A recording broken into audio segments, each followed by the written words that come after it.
The bold and the beautiful, explosive secrets and shattered trust. Brooke and Ridge reunite, plot against Luna, but a shocking truth about Poppy threatens their wedding in a world where loyalty is fleeting and secrets boil beneath every polished surface. The bold and the beautiful doesn't tiptoe around betrayal. It marches straight through it. Stilettos first. The latest spoilers for the CBS soap reveal that Ridge Forrester and Brooke Logan, the perennial lovers whose names are practically engraved into each other's DNA, have officially reunited. Again, their decision to mend fences and walk hand in hand toward yet another wedding comes with conditions. They plan to eliminate Luna from their lives once and for all.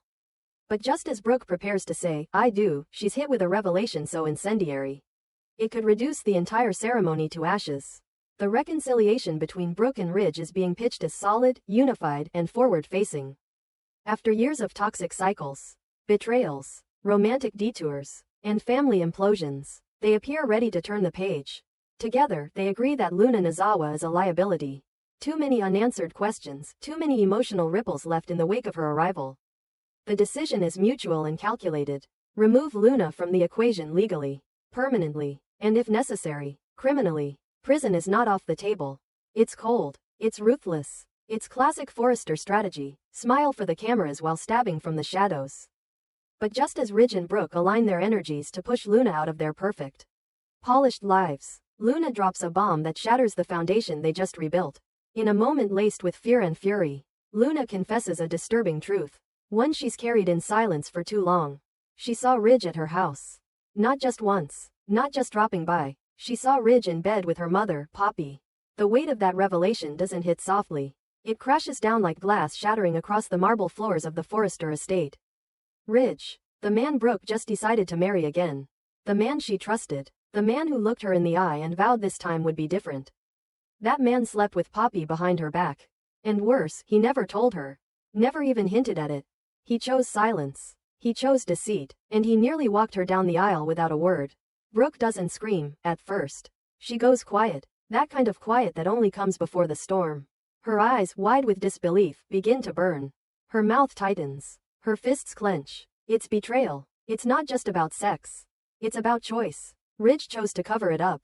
To make decisions about Luna. About Poppy. About justice. While hiding the most relevant piece of information. He slept with the woman they were about to prosecute through back channels. And if Luna hadn't said anything, he would have taken that secret to the altar with him. The rage that builds inside Brooke isn't loud. It's surgical, precise, controlled. That makes it even more dangerous. She confronts Ridge. Not in front of anyone. Not yet. This isn't theater. This is war, and Brooke never loses when it's personal. She walks into the room where Ridge is reviewing blueprints for the wedding setup and throws the latest one in his face. "Did you think I'd never find out?" she hisses. Ridge doesn't deny it, not entirely. He stumbles. He tries to frame it as a moment of confusion, as something meaningless. He says it didn't result in a pregnancy. That it was over before it began. That he didn't love Poppy. That it didn't matter. But Brooke doesn't care about love. She cares about honesty. About respect. About not being made a fool of, again. How many times has Ridge chosen to protect her by lying? How many times has he drawn the line between love and lust only after crossing it? The answers don't matter anymore. Brooke sees the pattern. And this time, she's not sure she's willing to forgive. The irony is razor sharp. Here they were, plotting Luna's downfall as if she were the snake in the garden. When all along, Ridge was the one carrying poison. The hypocrisy is too thick to ignore. How can they prosecute Luna for secrets when Ridge was hiding one in plain sight? Brooke realizes they were never united. Their alliance was built on sand, not stone. Ridge scrambles to save the moment. He says it didn't mean anything. He says it was a mistake. He says it was before they got back together. But that's not the point. The point is that Brooke never got the chance to make an informed decision. That Ridge kept her in the dark while orchestrating a takedown of Luna and Poppy. That he led her into battle on false pretenses, and that he would have married her under a lie. Brooke doesn't make a scene. Not yet, but she cancels the florist. She doesn't rip up her vows, but she doesn't read them either. She steps back. And when Ridge asks her what that means, she only says, "You've made your bed. Let's see who's in it next." Luna, meanwhile, braces herself for fallout. Her decision to reveal the truth wasn't about revenge, it was about self-defense. She knew Ridge was using his influence to destroy her. To cut her out. To criminalize her. All while hiding the fact that he once slept with her mother. Luna couldn't let that go unspoken. And now that it's out, she doesn't regret it. Even if it costs her everything. She refused to let Ridge bury the truth beneath the Forrester mansion's million-dollar rugs. Poppy doesn't deny the encounter. She admits it. She says it was brief, foolish, but consensual. That it didn't mean anything. But again, that's not the point. The damage is already done. Ridge's moral high ground has been annihilated. The case against Luna loses its teeth. The narrative collapses. And what of the wedding? It hangs by a thread. Ridge believes he can salvage it. That he and Brooke have been through worse. That this will pass like all their other trials. But this time, it's different. Brooke isn't 30 anymore. She's not chasing fairy tales. She's seen what Ridge is capable of. And this latest betrayal doesn't feel like a mistake, it feels like a pattern that never ends. So now, the question looms, will Brooke walk away? As of now, she hasn't made that decision. But the silence from her camp is deafening. The once certain celebration is now a question mark. And Ridge knows that unless he can somehow make this right, truly right, he may lose her for good. And if Brooke pulls the plug, it won't be because of Poppy. It won't even be because of Luna. It will be because, after all these years, Ridge still doesn't know what it means to choose her fully. One thing is clear, this wedding might still happen. But if it does, it'll be under the weight of betrayal, doubt, and a truth that refuses to be buried. And if Brooke doesn't walk down that aisle, Ridge has no one to blame but himself. Because in the bold and the beautiful, love may conquer all. But lies? Lies burn everything down. The bold and the beautiful, the fallout continues. Brooke's silence speaks louder. Ridge scrambles. Luna holds her ground. And a new threat emerges the morning after Brooke's confrontation with Ridge. The Forrester estate feels different. Quieter. Colder. More dangerous. There's no champagne being chilled. No final wedding dress fittings. The florists have been cancelled. The guest list is on hold. The silence in Brooke's bedroom is the kind that echoes.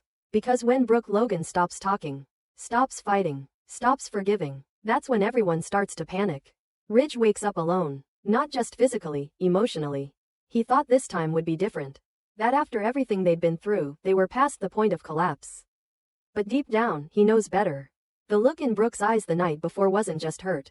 It was resolve. And that's something he hasn't seen in her in a long time.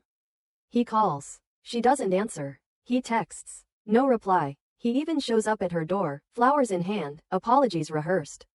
But she doesn't open it. She doesn't need to, because for once, Brooke isn't interested in hearing why he did it. She's interested in deciding if he, is still worth the pain. At Forrester Creations, the mood is tense. The staff senses something is off. Meetings are cancelled. Designs delayed. Even Steffi keeps her distance, unsure whether to confront Ridge or let the dust settle. Thomas stays quiet, but even he knows the storm isn't over. And somewhere, quietly, Eric Forrester watches it all unfold with heavy eyes, realizing that the foundation of the family, its leadership, its legacy, its love stories, is cracking once again. Meanwhile, Luna returns home to find her mother already packing. Poppy knows what's coming. The press is sniffing around. Rumors are swirling. She can feel the walls closing in. But Luna isn't ready to run. She's not the scared girl she was when she arrived in LA. She stood toe-to-toe with the Forresters and survived. She has RJ's support. She has the truth on her side. And for the first time, she feels powerful, not because of who she's connected to, but because she finally spoke out. But just as Luna begins to feel the smallest sense of relief, a new shadow creeps in. Bill Spencer. He shows up unannounced, as always, at Brooke's door. Not to flirt, not to scheme, but to warn. He's heard whispers, dark ones. That Poppy's past isn't as quiet as she claims. That Luna's bloodline might not be as clean as everyone thinks. That someone is manipulating the situation behind the scenes. And it might not be Ridge, or Brooke, or even Poppy. Bill suggests that the scandal surrounding Ridge and Poppy might have been engineered. He has people watching, people digging, and what they've found raises questions that go far beyond a one-night stand. What if Ridge didn't just make a mistake? What if Poppy set it up? According to Bill's sources, Poppy had money troubles right before she arrived in Los Angeles. Massive debts, quiet court settlements, ties to a real estate developer with a reputation for corporate blackmail. There's even evidence she may have intentionally inserted herself into Ridge's life, exploiting an emotional rift between him and Brooke at the time. The timeline aligns. The motive checks out. And now, with Luna connected to RJ, and Ridge's past creeping back into the light, it's possible this was never a one-off encounter. It was a plan. Brooke listens, her face unreadable. Is it true? Could Poppy have targeted Ridge? Could Luna have known? Could the entire reunion between Ridge and Brooke have been sabotaged from the inside? Suddenly, Brooke's anger takes on a new shape. She's not just betrayed, she may have been played. At the same time, Ridge receives an anonymous envelope delivered to his office. Inside is a single photo. Grainy, surveillance style. It shows him and Poppy in her home the night Luna claims they were intimate. But there's more. In the corner of the photo, almost out of frame, is a second figure. Watching. Someone was in the house. Someone else saw everything. He doesn't show Brooke. Not yet. He doesn't even tell Thomas. But the panic begins to rise. If someone's been tracking him, if someone's been setting traps, then this is bigger than infidelity. This is manipulation at the highest level. And it begs the question, who gains the most if Ridge and Brooke implode? Elsewhere, Luna meets with RJ. She's nervous, unsure, but honest. She tells him she revealed the truth to Brooke, not to destroy anything, but because she was tired of being used as a scapegoat. RJ is quiet, thoughtful. Then he says the thing no one expects, "I'm proud of you." RJ's allegiance is now clear. He's with Luna, and if Ridge tries to push her out of the company, or out of the family, RJ is prepared to walk. That declaration sends shockwaves through the Forrester ranks. Because RJ, until now, has always played peacemaker. But this time, he's ready to go to war. By the end of the week, nothing is where it started. Brooke hasn't cancelled the wedding, but she hasn't reinstated it either. Ridge is spiraling, caught between guilt, suspicion, and the creeping fear that he was just a pawn. Poppy is silent, watching, waiting. Her bags are packed but she hasn't moved. Luna is rising, confident, defiant, with RJ at her side. And somewhere, in the shadows of Los Angeles, someone is pulling strings. Someone who wants the Forresters divided. Someone who benefits when Ridge is humiliated. Someone who thrives in chaos. Because in the bold and the beautiful, truth is never the end of the story. It's just the beginning of the next betrayal.